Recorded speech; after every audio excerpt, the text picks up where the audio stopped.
Bagaimana pandangan Majelis Tarjih tentang fenomena pernikahan beda agama ini, Ustaz?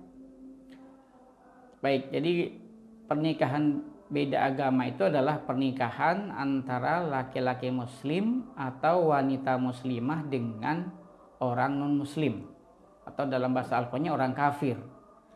Nah, orang kafir itu sendiri di dalam surat Al-Bayyinah itu kan ada dua macam, yaitu musyrik dan ahli kitab, gitu ya. Sehingga dengan demikian maka pernikahan beda agama itu ada 4 kemungkinan, ya. Kemungkinan yang pertama yaitu laki-laki muslim menikah dengan wanita musyrik, ya. Kemudian yang kedua yaitu wanita muslimah menikah dengan laki-laki musyrik. Dalam hal ini Allah sudah memberikan tuntunan di dalam surat Al-Baqarah ayat 221. Wala tankihul musyrikati hatta yu'min wala amatum mu'minatun khairum min musyrikatin walau a'jabatkum wala tunkihul musyrikina hatta yu'minu wala abdun mu'minun khairum min musyrikin walau a'jabakum. Jadi janganlah kalian para laki-laki menikahi wanita-wanita musyrik sampai mereka beriman, karena hamba sahaya yang mukminah itu lebih baik daripada wanita musyrikah, sekalipun wanita musyrikah itu menakjubkanmu.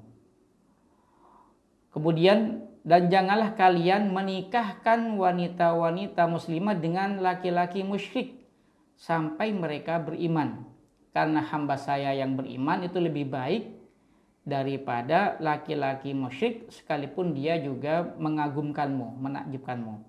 Nah, ayat 221 dari surat Al-Baqarah ini secara tegas melarang pernikahan laki-laki muslim ataupun wanita muslimah dengan laki-laki musyrik dan wanita musyrikah, gitu.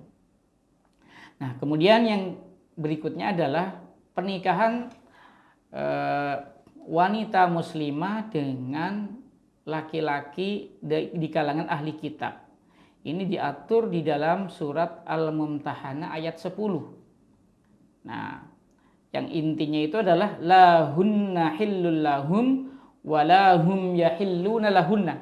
Jadi wanita muslimah itu tidak halal bagi laki-laki non-muslim atau laki-laki yang kafir, dan orang-orang kafir itu juga tidak halal menikahi wanita muslimah. Nah, orang kafir yang dimaksud di sini ini mencakup kafir dari orang-orang musyrik maupun ahli kitab.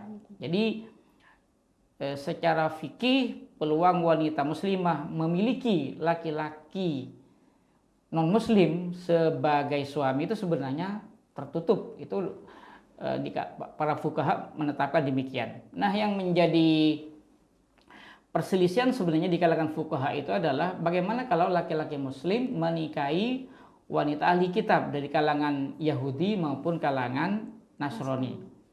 Karena sebenarnya di dalam Al-Quran surat Al-Ma'idah ayat 5 Allah berfirman, Al-yawma uhilla lakumut thayyibat wa ta'amul ladzina utul kitaba hillul lakum wa ta'amukum hillul lahum wal muhsanatu minal mu'minati wal muhsanatu minal ladzina utul kitaba min qablikum. Jadi pada hari ini dihalalkan bagi kalian hal yang baik-baik, dan makanan orang-orang ahli kitab itu halal bagi kalian. Kemudian makanan kalian juga halal bagi orang-orang ahli kitab. Dan wanita-wanita mukmin al-muhsanat yang menjaga diri serta wanita-wanita yang menjaga diri di kalangan ahli kitab itu juga dihalalkan bagi umat Islam. Jadi dalam pandangan jumhur ulama memang laki-laki muslim itu boleh halal menikah dengan wanita ahli kitab. Nah, di kalangan sahabat yang melarang itu ya setahu saya itu ya hanya Abdullah ibnu Umar. Karena bagi Abdullah ibnu Umar wanita ahli kitab yang dia temui saat itu tuh sebenarnya juga sudah masuk kategori musyrik. Namun sungguh pun demikian, seperti tadi sudah saya sampaikan, pada dasarnya Al-Quran membedakan antara wanita ahli kitab dengan wanita dari kalangan musyrikah. Jadi kafirnya orang musyrik dengan kafirnya ahli kitab itu dibedakan di dalam Al-Quran. Lalu bagaimana dalam konteks Indonesia misalnya ya? Nah, dalam konteks Indonesia, Muhammadiyah itu termasuk yang melarang pernikahan wanita laki-laki muslim dengan wanita ahli kitab. Kalau di sini di kalangan Kristen maupun Katolik. Mengapa melarang padahal Al-Quran membolehkan? Nah, alasannya karena ternyata di dalam fenomena pernikahan laki-laki muslim dengan wanita ahli kitab, ternyata anak-anak yang dilahirkan dari mereka itu banyak yang mengikuti agama ibunya karena ibu itu lebih dekat dengan anak.